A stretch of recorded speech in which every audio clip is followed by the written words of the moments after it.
ನಮಸ್ಕಾರ ವೀಕ್ಷಕರೇ, ನಾನು ನಿಮ್ಮ ಬ್ರಾಹ್ಮಿಣಿ ಅಂಜಲಿ. ಬನ್ನಿ ಜುಲೈ ಮಾಸ ಭವಿಷ್ಯ ತುಲಾ ರಾಶಿಯವರಿಗೆ ಹೇಗಿದೆ ನೋಡ್ತಾ ಹೋಗೋಣ. ನೋಡಿ, ತುಲಾ ರಾಶಿಯವರಿಗೆ ಆಲ್ರೆಡಿ 9ನೇ ಮನೆಯಲ್ಲಿ ರವಿ ಬುಧಾದಿತ್ಯ ಯೋಗ ನಡೀತಾ ಇದೆ. ಅಲ್ಲಿಗೆ 9th ಹೌಸ್ ರವಿ ಬುಧಾದಿತ್ಯ ಯೋಗ ಇದೆ ಅಂತ ಅಂದ್ರೆ ವ್ಯಯಾಧಿಪತಿಯಾದಂತಹ 9ನೇ ಮನೆ ಅಧಿಪತಿಯಾದಂತಹ ಬುಧ ತನ್ನ ಸ್ವಕ್ಷೇತ್ರದ ಮನೆಯಲ್ಲೇ ಇದ್ದಾನೆ.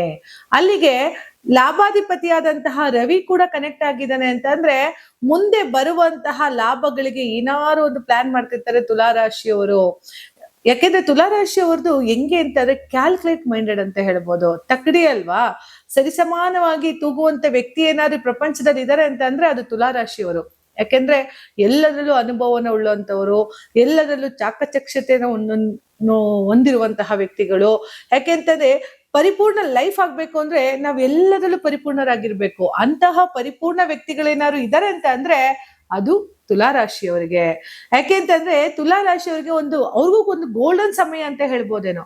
ಹಂಗಂದ್ರೆ ಸುವರ್ಣ ಅವಕಾಶಗಳು ನಮ್ಮನ್ನ ಹುಡಿಕೊಂಡು ಬರ್ತಾ ಇದೆ ಅಂತ ಅಂದ್ರೆ ಎಲ್ಲೋ ನಮಗೆ ಲಾಭದ ಮೊತ್ತದ ಅಂಶನೂ ಕೂಡ ಜಾಸ್ತಿ ಆಗ್ತಿದೆ ಅಂತಾನೆ ಅರ್ಥ. ನೋಡಿ, 9ನೇ ಮನೇಲಿ ರವಿ ಬುಧಾದಿತ್ಯ ಯೋಗ ಸೂಪರ್ ಅಂತ ಕರಿತೀವಿ. ಯಾಕೆಂದ್ರೆ ವ್ಯಯಾಧಿಪತಿ ಮತ್ತೆ ಸ್ವಂತ ಮನೆ ಅಧಿಪತಿ ಅಂತ ಬುಧ ಅಲ್ಲೇ ಇದ್ದಾನೆ, ಜೊತೆಗೆ ಲಾಭಾಧಿಪತಿ ಕನೆಕ್ಟ್ ಆಗಿದ್ದಾನೆ ಈ ಒಂದು ಮಾಸ ತಿಂಗಳಲ್ಲಿ. ಹಂಗೆ ಲೈಫ್ ಅಲ್ಲಿ ಯಶಸ್ಸು ಹುಡಿಕೊಂಡು ಹೋಗುವಂತಹ ವ್ಯಕ್ತಿಗಳಲ್ಲಿ ತುಲಾ ರಾಶಿಯವರು ಕೂಡ ಒಂದು. ಜೊತೆಗೆ ತುಲಾ ರಾಶಿಯವರಿಗೆ ಸಪ್ತಮದಲ್ಲೇ ಕುಜ ಕೂಡ ಇದ್ದಾನೆ. ಅಲ್ಲಿಗೆ ಭೂಮಿಗೆ ಸಂಬಂಧಪಟ್ಟಂತ ಒಂದು ಖರೀದಿ ಇರ್ಬೋದು, ಅಥವಾ ಭೂಮಿಗೆ ಸಂಬಂಧಪಟ್ಟಂತ ಇದರ ಕೆಲಸ ಕಾರ್ಯಗಳಿರ್ಬೋದು, ಏನಾರು ಈ ಒಂದು ಮಾಸ ತಿಂಗಳಲ್ಲಿ ಅಡ್ವಾನ್ಸ್ ಅಂತ ಮಾಡ್ತೀರಿ ಅಥವಾ ಕೆಲಸ ಕಾರ್ಯಗಳನ್ನು ಮಾಡ್ಬೋದು. ಯಾಕೆಂದ್ರೆ ಕುಜ ಸ್ವಕ್ಷೇತ್ರ ಸಪ್ತಮದಲ್ಲೇ ಕುಜ ಇರೋದ್ರಿಂದ, ಜೊತೆಗೆ ತುಲಾ ಲಗ್ನ ಕೂಡ ನೋಡ್ತಾ ಇರೋದ್ರಿಂದ ಎಲ್ಲೋ ಸ್ವಲ್ಪ ಕೋಪ ಕೂಡ ನಿಮ್ಮನ್ನ ಬರ್ಸ್ತಾ ಹೋಗುತ್ತೆ ಕೆಲವು ಸಮಯಗಳಲ್ಲಿ. ಹಾಗಾಗಿ ಕೋಪ ಕಂಟ್ರೋಲ್ ಮಾಡ್ಕೊಳ್ಳಿ. 7ನೇ ಮನೇಲಿ ಕುಜ ಇದ್ದು ಕುಜ ನೇರವಾಗಿ ನಿಮ್ಮ ರಾಶಿನ ನೋಡ್ತಾ ಇದ್ದಾನೆ. ಇದೆಲ್ಲವನ್ನು ಬಿಟ್ಟು 9ರಲ್ಲಿ ರವಿ ಬುಧಾದಿತ್ಯ ಯೋಗ, 10ರಲ್ಲಿ ಚಂದ್ರಗುರು ಗಜಕೇಸರಿ ಯೋಗ, ಇನ್ನೇನು ಬೇಕು ಹೇಳಿ. 10th ಹೌಸ್ ದಶಮ ಸ್ಥಾನದಲ್ಲಿ ನಿಮಗೆ ಚಂದ್ರ ಮತ್ತೆ ಗುರು ಗಜಕೇಸರಿ ಯೋಗದಲ್ಲಿ ಕುಳಿತಿರೋದ್ರಿಂದ ಈಗ ಕೆಲಸ ಕಾರ್ಯಗಳಲ್ಲಿ ಹೆಚ್ಚು ನೈಪುಣ್ಯತೆನ ಹೊಂದಿರಿ, ಪ್ರಾಫಿಟ್ ಅನ್ನ ನೋಡ್ತೀರಿ, ಹೊಸ ಹೊಸ ಕೆಲಸ ಕಾರ್ಯಗಳನ್ನ ಹುಡುಕೊಂಡು ನಿಮ್ಮ ಬಳಿ ಬರ್ತಾ ಹೋಗುತ್ತೆ ತುಲಾ ರಾಶಿಯವರಿಗೆ. ನೋಡಿ, ತುಲಾ ರಾಶಿಯವರು ಹೇಗೆ ಅಂತ ಅಂದ್ರೆ ಏಕ ಕೆಲಸ ಕಾರ್ಯಗಳಲ್ಲಿ ಮಗ್ನರಾಗಿರೋರಲ್ಲ, ಹಲವು ಕೆಲಸ ಕಾರ್ಯಗಳಲ್ಲಿ ಮಗ್ನನಾಗಿರುವಂತಹ ವ್ಯಕ್ತಿ. ಯಾಕೆಂತಂದ್ರೆ ತುಲಾ ರಾಶಿಯವರು ಶುಕ್ರ ಅಧಿಪತಿ. ನೋಡಿ, ವೃಷಭ ರಾಶಿಯವರು ಒಂಥರ ಆದ್ರೆ ತುಲಾ ರಾಶಿಯವರು ಇನ್ನೊಂಥರ ವ್ಯಕ್ತಿಗಳು. ವೃಷಭ ರಾಶಿಯವ್ರಿಗೆ ಹೇಗೆ ಅಂತ ಅಂದ್ರೆ ತಮ್ಮ ಲೈಫ್ ಅಲ್ಲಿ ಏನಿಲ್ಲದನ್ನ ಪಡ್ಕೋಬೇಕು ಅನ್ನೋ ಒಂದು ಅಚೀವ್ಮೆಂಟ್ ಮಾಡ್ಕೊಳ್ಳೇಬೇಕು, ಹೇಗಾರು ಮಾಡಿ ಅದನ್ನು ಪಡಿಬೇಕು ಅಂತ ಇರ್ತಾರೆ ವೃಷಭ ರಾಶಿಯವರು. ಆದ್ರೆ ತುಲಾ ರಾಶಿಯವರು ಆಗಲ್ಲ. ತುಲಾ ರಾಶಿಯವರು ನೋಡಿ ಸರಿಸಮಾನತೆ ನೋಡ್ಕೊಂಡು ಮುಂದೆ ತೊಂದ್ರೆ ಆಗತ್ತಾ, ತೊಂದ್ರೆ ಆಗಲ್ವಾ, ಮುಂದೆ ಲಾಭ ಬರುತ್ತಾ, ಲಾಭ ಬರಲ್ವಾ, ಇದೆಲ್ಲವನ್ನು ಕೂಡ ಯೋಚನೆ ಮಾಡ್ತಾರೆ. ಯಾಕಂದ್ರೆ ಯೋಚನೆ ಮಾಡಿ ಮಾಡಿ ಮಾಡಿ ಆಮೇಲೆ ತಮ್ಮ ಒಂದು ಮಾರ್ಗದ ದಾರಿನ ಹಿಡಿತಾ ಹೋಗ್ತಾರೆ.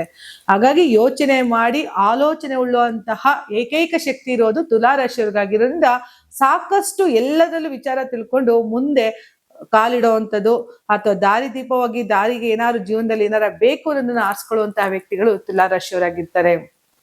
ಜೊತೆಗೆ ತುಲಾ ರಾಶಿಯವರಿಗೆ 3ನೇ ಮನೆ ಗುರು.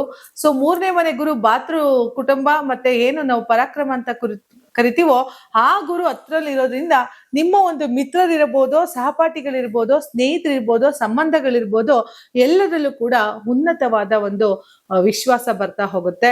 ಪ್ಲಸ್ ಏನು ಅಂತ ಅಂದ್ರೆ ಯಾರು ನಿಮಗೆ ಕೆಲಸ ಕಾರ್ಯಗಳಲ್ಲಿ ನಿಮ್ಮ ಸ್ನೇಹಿತರು ಆದಷ್ಟು ನಿಮ್ಮನ್ನ ಒತ್ತಾಯ ಮಾಡ್ಬೋದು, ಕರಿಬೋದು.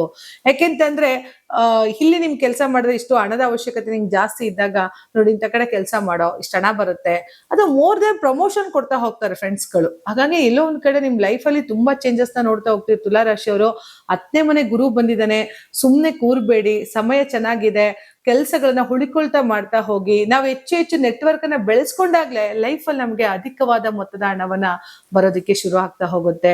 ನೋಡಿ, ತುಲಾ ರಾಶಿಯವರು ಲೈಫ್ ಅಲ್ಲಿ ಏನಾರು ಮಾಡಿ ಇವತ್ತು ಹಾಕಿದಂತಹ ಕೆಲಸಗಳಲ್ಲಿ ಮುಂದೆ ಅತಿ ಹೆಚ್ಚು ಸಕ್ಸಸ್ ಅನ್ನ ನೋಡ್ತಾರೆ, ಜೊತೆಗೆ ಅತಿ ಹೆಚ್ಚು ಲಾಭಾಂಶವನ್ನು ಕೂಡ ನೋಡ್ತಾರೆ. ಯಾಕೆಂದ್ರೆ ಲಾಭದಲ್ಲಿ ರವಿ ಅಲ್ವಾ ನಿಮ್ಗೆ ಅಧಿಪತಿ. ಸೊ ರವಿ ಅಧಿಪತಿ ಆಗಿದ್ದಾನೆ ಅಂತ ಅಂದಾಗ ಏನಾಗುತ್ತೆ, ಮೋರ್ ದ್ಯಾನ್ ಸಕ್ಸಸ್ ಅನ್ನ ನೋಡುವಂತಹ ಒಂದು ರಾಶಿ ಅಂತ ಹೇಳ್ತಾ ಹೋಗ್ಬೋದು. ನೋಡಿ, ತುಲಾ ರಾಶಿಯವ್ರಿಗೆ 11ನೇ ಮನೇಲಿ ಕೇತು ಇದ್ರೂ ಕೂಡ ಸಾಕಷ್ಟು ಪ್ರಾಫಿಟ್ ಅಲ್ಲಿ ಕಡಿವಾಣ ಹಾಕ್ತಾ ಇದ್ರು. ದಿಢೀರ್ ಅಂತ ಖರ್ಚುಗಳು ಬರ್ತಾ ಇದೆ, ಆದ್ರೂ ತಲೆ ಕೆಡ್ಸ್ಕೊಳ್ಳಲ್ಲ ತುಲಾ ರಾಶಿಯವರು. ಬಂದಂಗೆ ಇರ್ಲಿ ಅಂತ ಹೇಳಿ ಅನುಭವಿಸುವಂತಹ ಜೀವಿ. ಹಾಗಾಗಿ ಲೈಫಲ್ಲಿ ಅವ್ರು ಯಾವತ್ತೂ ಸೋಲೋದಿಲ್ಲ, ಮುನ್ನುಗ್ಗುವಂತಹ ಒಂದು ಶ್ರಮಜೀವಿ ಇರುವಂತಹ ಏಕೈಕ ವ್ಯಕ್ತಿ ಅಂತ ಅಂದ್ರೆ ಅದು ತುಲಾ ರಾಶಿಯವರಾಗಿರ್ತಾರೆ.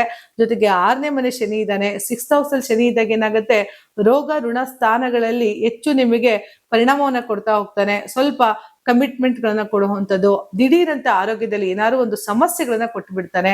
ಆದ್ರೂ ಅಲ್ಪ ಸಮಯ ಇರ್ತದೆ. ಈ ಒಂದು 6th house ಅಲ್ಲಿ ಶನಿ ಇರೋದು ಒಳ್ಳೇದೇ. ಯಾಕೆಂತ ಅಂದ್ರೆ 6ನೇ ಮನೆ ಶನಿ ಬಂದಾಗ ಶತ್ರುಗಳನ್ನ ಹೊಡೆದಾಕ್ತಾ ಹೋಗ್ತೀರಿ, ನಿಮ್ಮ ಶತ್ರುಗಳನ್ನ ನಾಶ ಮಾಡ್ತಾ ಹೋಗ್ತೀರಿ.